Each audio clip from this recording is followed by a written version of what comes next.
Hey everyone, welcome back to the channel. In this video we're going to be covering HEX, the PulseChain Effect.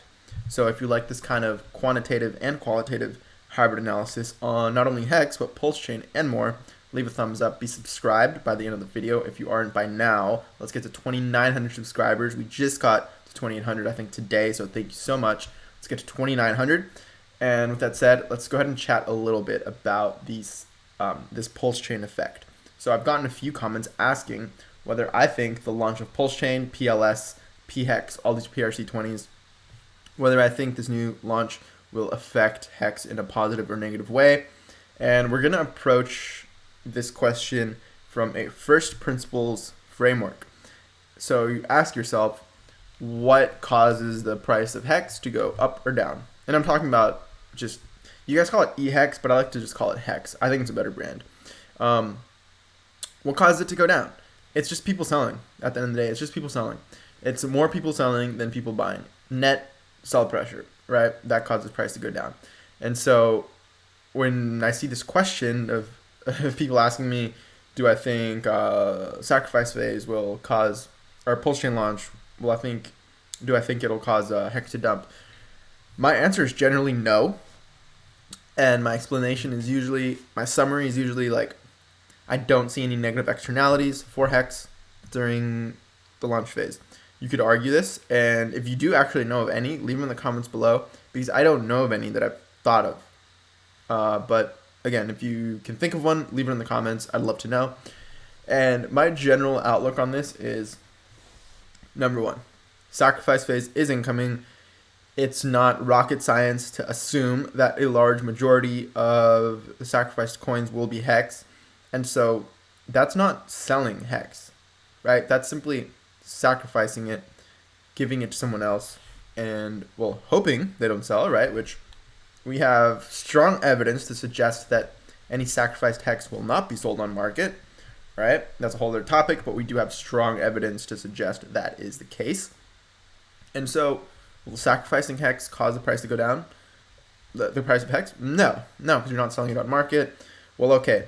And then let's just say sacrifice phase goes by smoothly, and then we have the PulseChain launch, and PLS launches, pHEX launches, the whole chain launches, right? Will there be an incentive to sell HEX? Well, let's see. People either want PLS or pHEX, for example. Well, couldn't they have gotten PLS potentially cheaper at a discount just by sacrificing? So why would they wait until sacrifice phase is over to dump their HEX on Ethereum, and let's say for Ethereum, and then you use the Pulse bridge to turn that into pETH, and then use that to buy their Pulse? Like, I mean, you could do that. It just seems like a clunkier, honestly, probably more expensive way to get a hold of your PLS. Like, you probably could have just participated in the sacrifice phase and gotten more, right? Because of things like the bonding curves that we don't have too much exact details on them, but effectively they benefit those who got in earlier rather than later. So in that sense, there will be sort of this game theory that puts earlier people ahead. And so it doesn't make much sense to wait until the end of the sacrifice phase and get into Pulse via dumping your HEX, which I just explained. All right, what else do people want? Maybe they want pHEX. Well, there are many ways to get it. Easiest, in my opinion, being do absolutely nothing, hold liquid HEX. Now, is this the optimal play? Probably not. But hey, you know what? You have some HEX liquid, and then the fork just copies over all your coins, so you have pHEX liquid over there. Awesome, you got a hold of it. Now, what are the other ways to get pHEX? Well, you could have simply sacrificed coins, whatever coins you want to sacrifice, US dollar denominated value, and get your PLS. And then when PulseChain launches, then you have the native token, PLS, to get some pHEX if that's what you wanted. If that makes sense. Because you don't have to do that whole clunky HEX to ETH into the bridge to get a token on PulseChain and then buy pHEX, right? Because you already have your PLS. That's already on PulseChain. pHEX is already on PulseChain. It's just one buy. So that's my general argument for, well, why would people sell their HEX during this launch? Specifically for like pHEX or PLS. And does it make sense? Well, it seems like it's not the optimal play. in my opinion. And again, that's just my opinion. That's just my train of thought. Let me know if yours is different. I really would like to know, because I'm open to different ideas. And if there's something I haven't thought of, then it'd be cool to hear. It'd be cool to hear. Maybe some nuance that I haven't really thought of. Excuse me.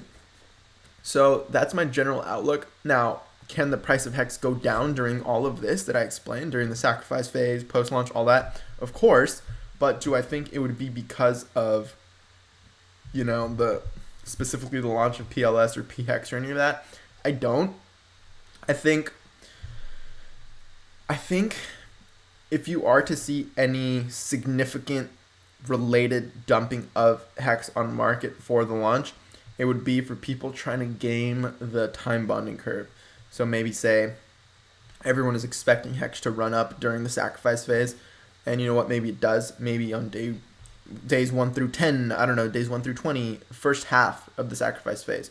This is complete speculation, by the way. So maybe during the first half of the sacrifice phase, you see the price of HEX run up, and then people who want to, game the phase, come out on top of the time curve. Maybe they start dumping HEX for USD to try to capture the most USD and try to more or less paint the top so that they are in a better position relative to everyone else. But that just, it seems like a reach, to be honest.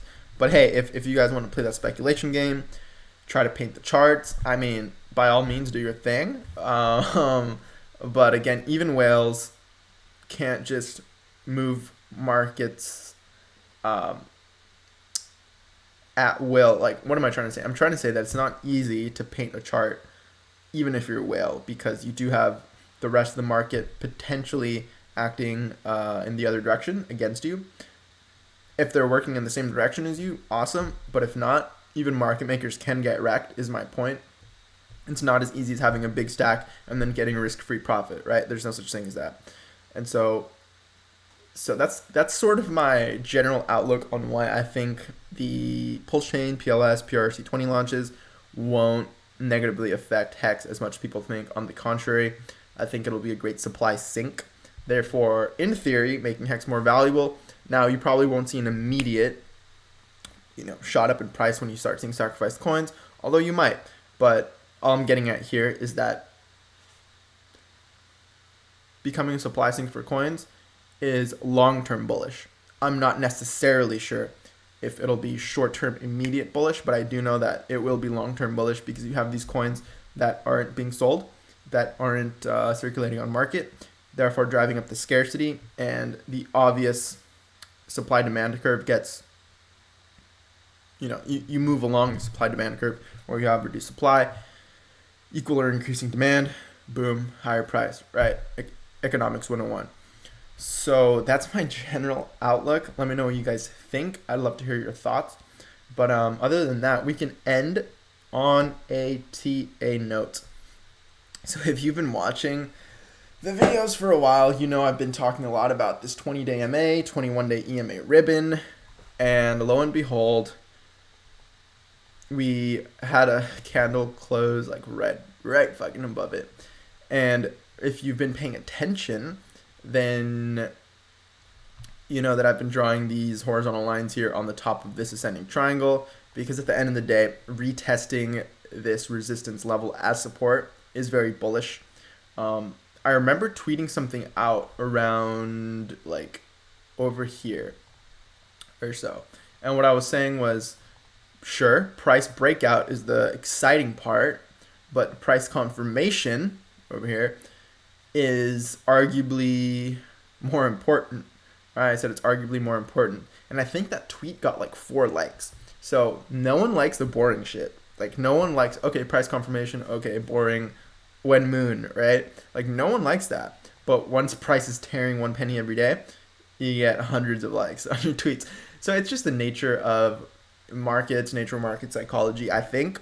But I will say the same thing here. I will say the exact same thing here, that sure, price breakout is the exciting part, but I would argue price confirmation is even more important. And you saw what happened here. Once we confirmed price, we had a nice, and I'm saying a nice 7.5x.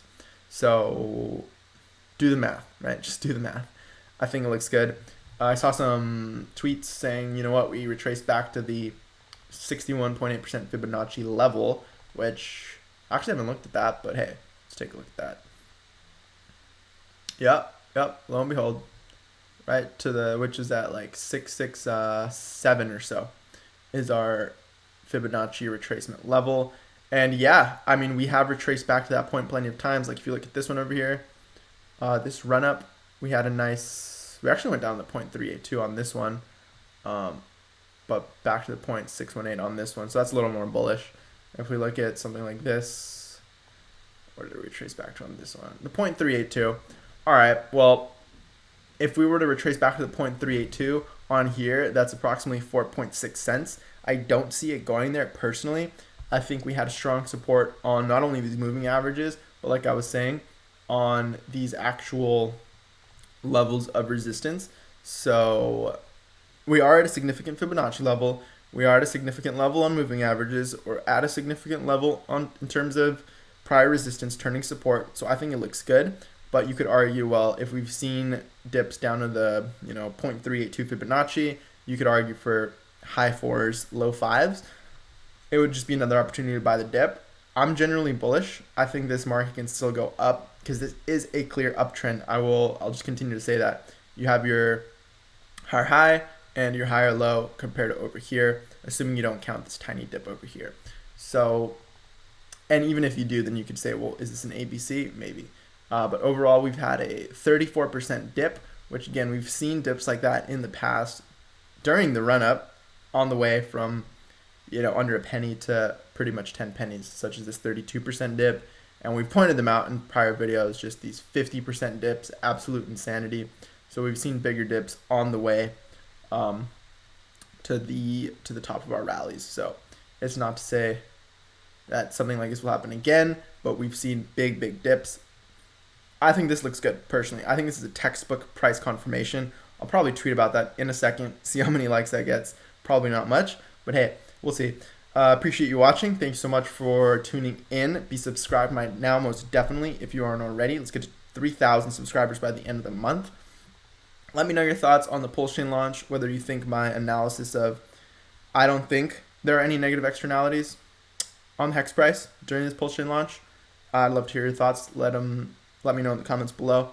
Leave a thumbs up if you do enjoy this kind of content, and I'll catch you in the next video. Peace.